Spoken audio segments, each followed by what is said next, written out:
Hello, I'm Alex Kravitz, opinion editor of the Berkeley Political Review, UC Berkeley's only nonpartisan student political journal. As we are nonpartisan, this video represents my views alone, not those of the Berkeley Political Review. I made this video because Mitt Romney announced Paul Ryan as his running mate. I have a little bit of egg on my face because I was planning on making this video before he announced his running mate, and then I was just watching, well, not really watching because I don't have a television, but paying attention to the Olympics and reveling in how great the U.S. team was doing in all these various sports. And then lo and behold, I look and see Mitt Romney has already announced his running mate. I wanted to make this video before he announced his running mate to really focus on the fact that his entire campaign is based around the idea that he's generic. It's based around the idea that events could become catastrophic for Barack Obama. Events can be the downfall of any politician. But unless some catastrophic events happen between now and November, and Barack Obama very poorly reacts to them, like something horrible happens, has to do with China, and Obama is caught like bowing to the Chinese foreign minister or something like that, that would probably lose Obama the election. But the election is really Obama's to lose. It's not Mitt Romney's to win. And the Republicans have already given up on this election. The very fact that they let Mitt Romney become the inevitable nominee.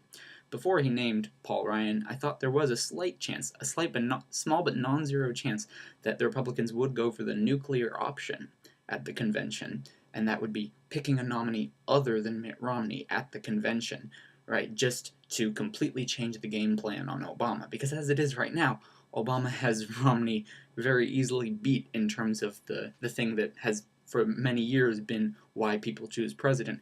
Who would you most want to have a beer with, or who's the most likable, right? There's very little that's likable about Mitt Romney. He very much seems like late-night comedians have made jokes about how maybe he's if aliens came to this planet and they just snatched all the elements of what makes a politician and they put them together and they ran that candidate against whoever the incumbent was, right? And they just tailored the challenger's party line a little bit to the opposite of what the incumbent's party is, then you would get Mitt Romney. I mean, imagine if McCain had won in 2008.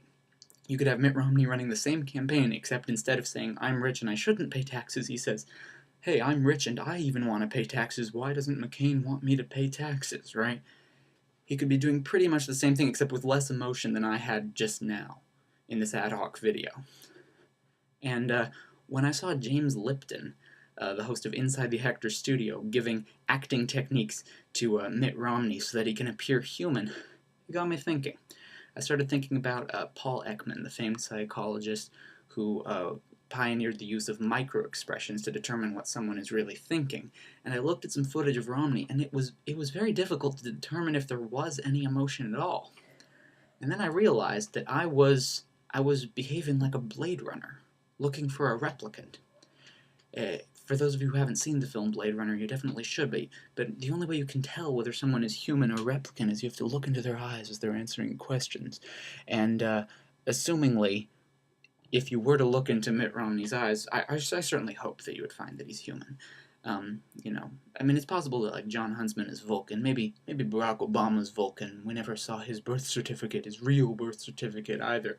But even if that were true, not just a joke, it wouldn't concern me as much as the idea that Mitt Romney really could just be a robot. He could just be sutured together from all these various campaign elements of what makes a politician. And I guess my question is, do private equity androids dream of General Electric sheep?